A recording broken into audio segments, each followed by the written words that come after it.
Hello, David Zaritsky for the Bond Experience. Welcome back. Say, how many times are you going on a trip, a holiday, vacation, a business trip, and you say these words, I have to pack? Think about that. I have to pack. Not I want to pack or I'm going to go pack. It's I have to pack. I have to pack. And that is because packing can be a chore until you do it like James Bond. And what does that even mean to pack like James Bond? You were probably wondering on the thumbnail, what is this guy going to be talking about? Well, there is a lot of detail that's going to go into this video, so buckle up. The first thing I want to tell you is something that you don't think about when you think about packing, and that is relax, okay? This should be a relatively fun process, believe it or not. It shouldn't be a hardship. It shouldn't be a chore. It should be relaxing. It is part of what Bond, the fictional character, does and what you're going to need to do to be successful. It's strategic. It's almost like playing a chess game with your sartorial kit. And we all love that. I mean, it's really kind of thinking about like a chess move about the environment that you're going to be going into, the moments you're going to be having, and trying to predict or forecast what those are going to be like. All right, so based on the fact that I'm going to a particular environment, I picked out this Blackwell 007 rum, Jamaican rum, to pour myself a drink. Why am I doing that? Well, it's not because I need to relax. I'm pretty relaxed about this whole process. It's because I want to make this into a little bit of a circumstance. You know, we've lost the ability to have pomp and circumstance moments and just to have fun with these things. So let's just sit back and enjoy ourselves for a moment. Thanks for joining me on this packing excursion. I swear it's like a rum bourbon. It's amazing. All right, so let's talk about this. I just talked about environment. You've got to think about the environment because packing is not universal. You know, it's not all going to be the same way and the same things globally. Now, in my particular case, Danielle and I are going to Jamaica, and we're very excited about this. I've been there once before. She's never been there, but just mind-blowingly, we're going to be staying at the GoldenEye Resort. Now, for those of you, it should sound familiar. It's not just a movie. It's an actual location. It's Ian Fleming's home. And it's also where he wrote those incredible books that we've all consumed or are consuming right now as part of the hashtag Fleming Reading Challenge. And we're going there and we're going to be staying with them. We're going to be doing a series of videos, and they have been so wonderful in making sure that we get the most out of our stay. But guess what? We've got to pack. There it is. There it is. We've got to pack. We have to pack. And that's what this video is about. It's about preparing ourselves for this amazing trip with GoldenEye. We're going to be doing a lot of activities. It's going to be 85 degrees average every day. There's like 9 inches of snow outside and an ice storm coming tomorrow. So my gosh. And it's going to be 72 at night, and we need to think about things. So let's get into the mindset of James Bond. Now, why am I here? Why am I surrounded by Skyfall and Spectre? There's moments in these two films where they actually show Bond having packed things, whether in his travels with his toiletry kit or in the Globe-Trotter luggage that he used in Spectre. Now I'm going to harken back for a moment because there was an exhibit in Paris where it actually showed Bond's luggage from Spectre filled with his clothes. Now, look, I get it. Fictional character, and these pictures that you're seeing right now, they were packed by a prop artist. It could have been even Meg Simmons, who knows, that did the exhibit. But, you know, we start to think about, all right, you know, how does Bond create all these outfits in a relatively small piece of luggage? And that's why you don't see clothing yet, because the very first step in doing this is we've got to think about the luggage itself. Now, I don't want to check in anything. It's just how I roll.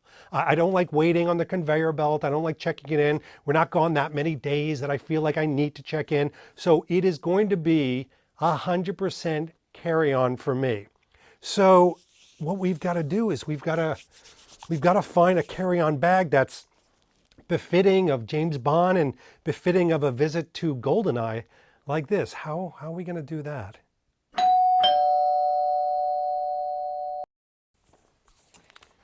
So super hard to believe, but another package for you. Yes. Thanks, hon.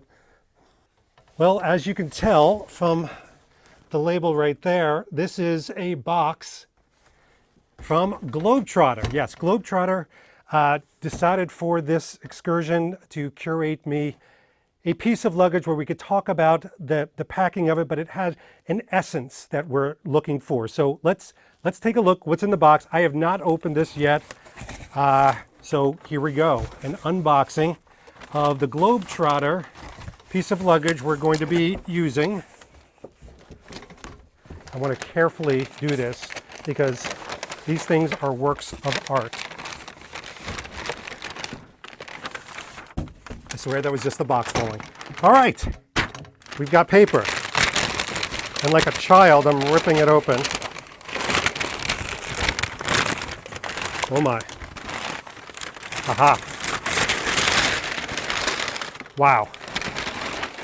Absolutely beautiful. Okay, so the one stipulation I had with them was I wanted it to be, Bond-esque, maybe not dead on the nose of James Bond, because I'm not James Bond, but I'm going on a James Bond adventure. And I wanted it to be carry-on. So let's take off the bubble wrap and explore what exactly are we going to be utilizing here for our GoldenEye trip. We should talk a little bit about Globetrotter as a company. I mean, their very mission, their vision is to be a companion to discovery, to travel and to adventure. And by the way, to them, adventure is less about where you go and much more about how you carry yourself, which obviously makes them perfect for James Bond and probably you as well.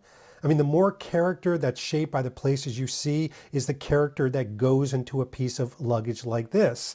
And the reality is since they've been doing this since 1897, their cases are pretty much synonymous with the golden age of travel because they haven't changed much. The way they're made, the way they look, and even the modernization of materials has been really thought out. Oh, and by the way, friends of Globetrotter, little companies like, Gucci, Tiffany and Company, Paul Smith, Aston Martin, and 007, as you know. Now, this is the centenary.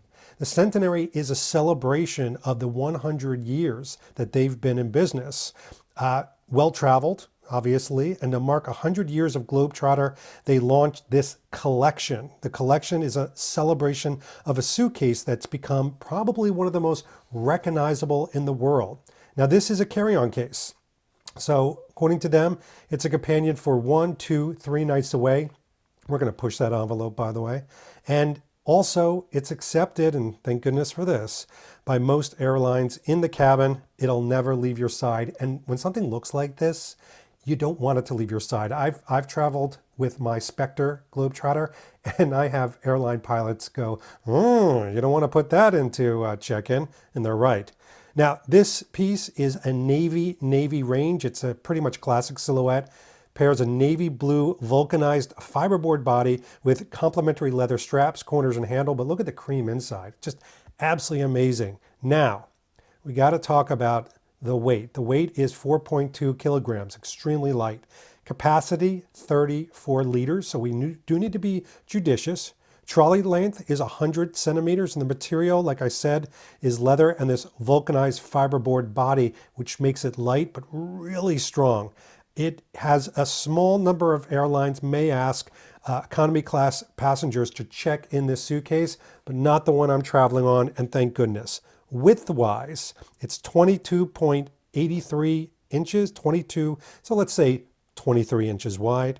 The height is about 17 inches high. The depth is about 7 inches in depth. So we've got to pack like Bon. We've got to pack in a very smart and strategic way and put it in this beautiful piece. Well, this is absolutely beautiful. And again, you know I do this, the aromatherapy with these types of things. The smell of the leather and everything, that navy on navy look is just perfect, absolutely perfect. So now that we know the size, the dimension, the history, the heritage of a piece like this, and we feel it's befitting of this trip, now we've got to pack with it. I mean, this is a packing video. So we've got the right piece of luggage, and now we've got to think about what we're going to be putting into it to start to bring this all together. So let's jump to that.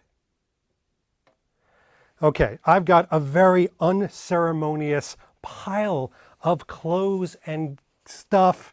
Look at this, it's all coming over the edge here.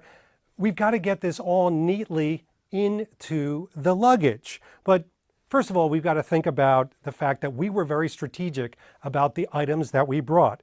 All of the items that I'm going to be wearing at GoldenEye were curated with me by Oliver Brown. Yes, every item that you'll see in GoldenEye is from Oliver Brown collection, but we're not going to be talking about the individual items here. We're going to wait till we're in GoldenEye.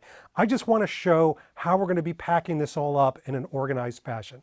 First of all, the outfit that I'm wearing right now, I always think about what is the outfit that I need to wear on the plane. This is a very simple linen t-shirt. These pants right here, I've got really good news. They're drawstring, they're super comfortable. And best of all, there's no belts involved with any of the items that I am wearing. However, it could get cold on the airplane. So what do? I'm wearing the things that are the heaviest, the most cumbersome things. So I've got this light toweling jacket. I'm going to be putting that on for the trip. I could take it on and off when it gets cold or hot in the airplane, and I am covered. Not that we're going to be having cold nights in Jamaica, but just in case, here I am. The other thing, my footwear. I'm actually wearing my heaviest pair of things that are going to be going on my feet, which in this case are the Sperry's from No Time to Die, No Shock. The lightest pair that we're going to be packing up are the Havaianas, again, also from No Time to Die. So let's go through these items and see how exactly are we packing these up for the luggage itself. So I mentioned Ranger fold. So the Rangers, as in military, have to fold their items to keep a lot of things in a little space. And that's exactly what our goal is. So for example, we have this t-shirt here, and yes, you could do the kind of old-fashioned way of, folding the t-shirt, putting it like this, folding it. I'm going to do a poor job at first and doing it like this and putting it into a luggage. And it's relatively flat, but there are better ways to fit more items. And I'm going to show you how to do the Ranger fold. So first of all, you want to take your base here and you want to bring it in and fold it about 1 to 1.5 inches. So you can see what I've done right here. Okay, make sure that it's nice and flat. Again, take your time. We've got our Blackwell rum here. You can take a sip every now and then. This should be relaxing and luxurious. And your spouse is going to say, I can't believe you're spending this much time with us. Okay, at that point, what you're going to do is you're going to take the sleeve area and you only want to go halfway through and then fold the sleeve back. Okay, see what I did there? I only folded it halfway to the t-shirt. The other side, on the other hand, you're going to fold all the way across. Now, if I was doing this really neatly and getting points, I would have done this without any wrinkles whatsoever, but we're just showing you. Now, at this point, you want to start to fold. And you want to start at the neckline and just start to fold. So I'm going to start to fold, and when I say fold, I mean roll, of course. and roll and roll and roll. And when you get to about here, okay, when you get to about here, you're going to notice that you've got this wonderful lip that you can then literally fold over the edges and make this little hot dog of a shape. Now with pants or shorts, the process is relatively similar. I mean, from a physics standpoint, again, you're going to lay the pants out. And by the way, do this on a real table. Don't do this on a display like this. But you're going to take the waistband here and you want to fold it like this, creating about 1 inch to 1.5 inches, okay, like that. And you're going to put it down, actually, so the fly side is down. All right. Now, what I'm going to do is I'm going to take the pants and fold them over just to the middle. And again, you want to make sure that all of the creases are out. And what you're trying to do is you're trying to take up and get rid of a lot of the depth and the surface area. And then take the other side of the pants and bring them all the way over. Actually, that was quite good, David. Surprisingly good.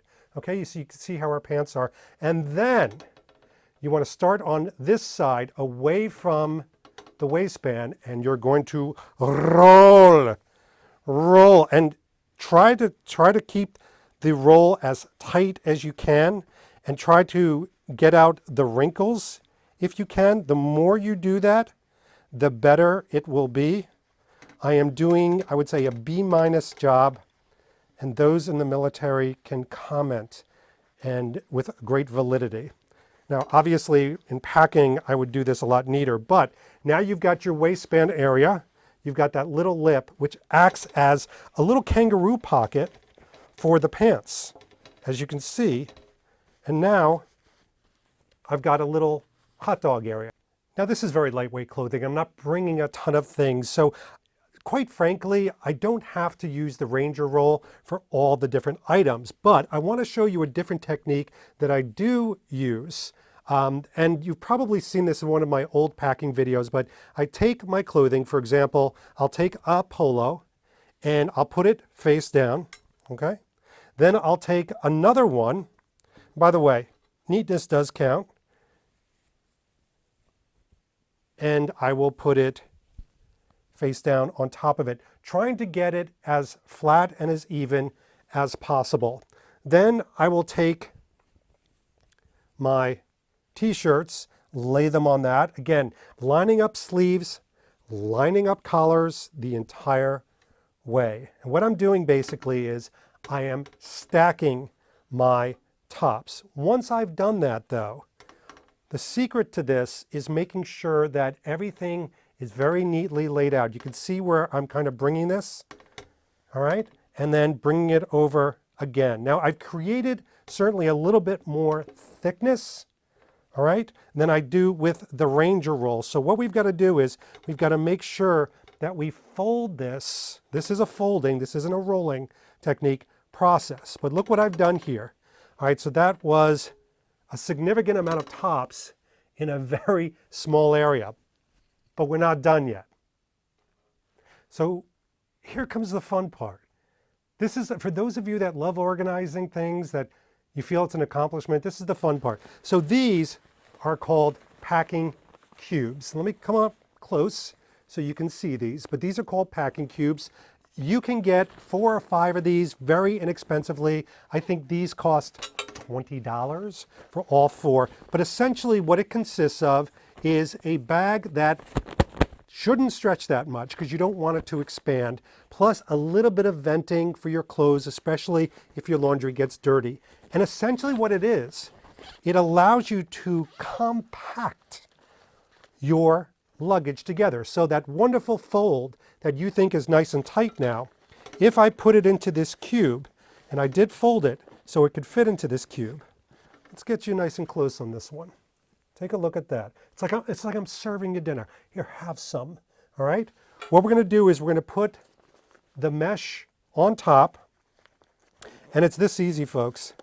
you zip it up. Now what's happening is, as I'm zipping this up, I'm kind of giving it a nip and a tuck and a nip and a tuck and a nip and a tuck. But look at what we have here, okay? You now have all of those polo shirts, every single one of them, and the t-shirt in a cube. Now some people call this cubism. Some people call it just packing cubes, but it's an incredibly efficient way because if we take a look at our luggage, I can start to stack this. I can start to organize.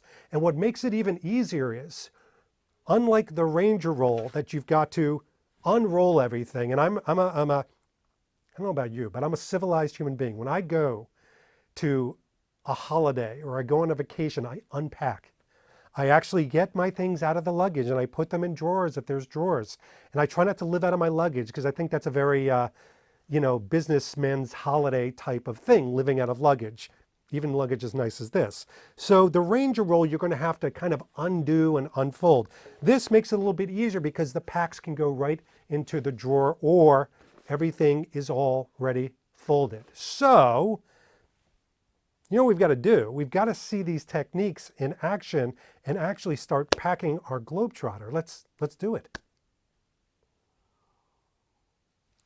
Okay, so I've got my Globe-Trotter all positioned.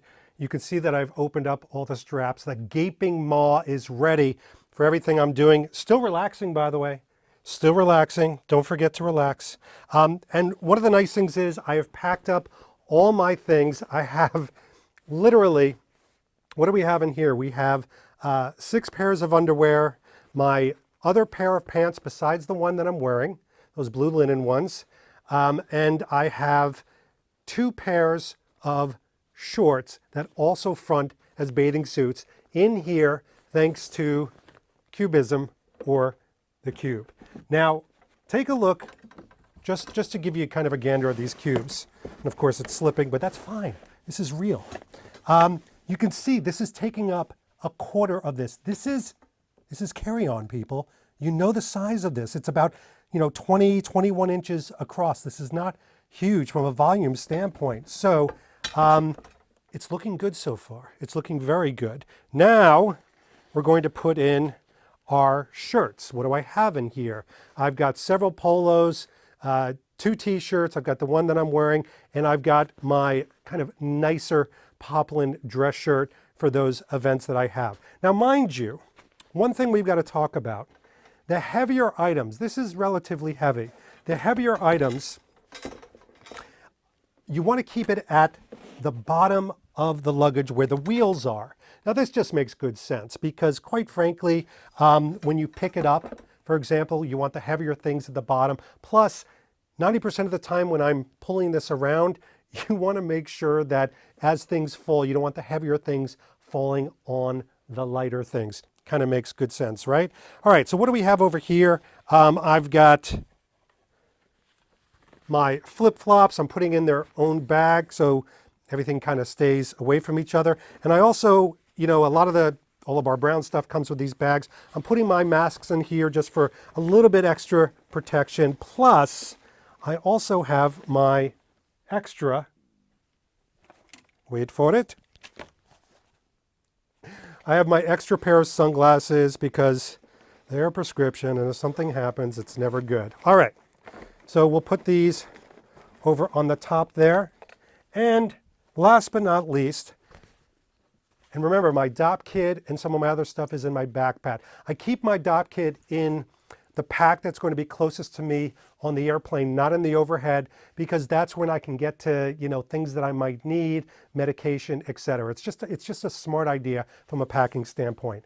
But now we've got, believe it or not, days and days worth of outfits.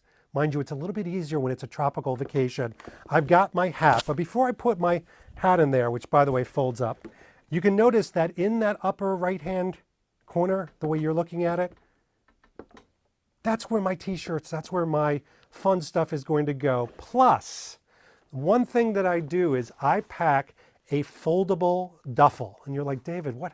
You just went through all this stuff about how to be efficient with packing and a Globe-Trotter with all of our brown clothes. You're doing the whole Bond thing of how Bond fits all this clothing. You're going to say you're packing a giant duffel bag? Hear me out.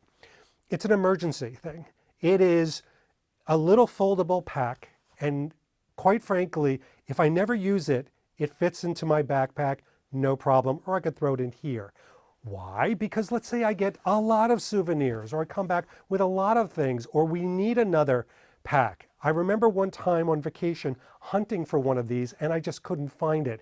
And the panic that ensues is not a lot of fun. So my hat, finally, I can put it right here on top, and no problem. These straps actually do something. What they do is they hold everything down even tighter than it looks right now.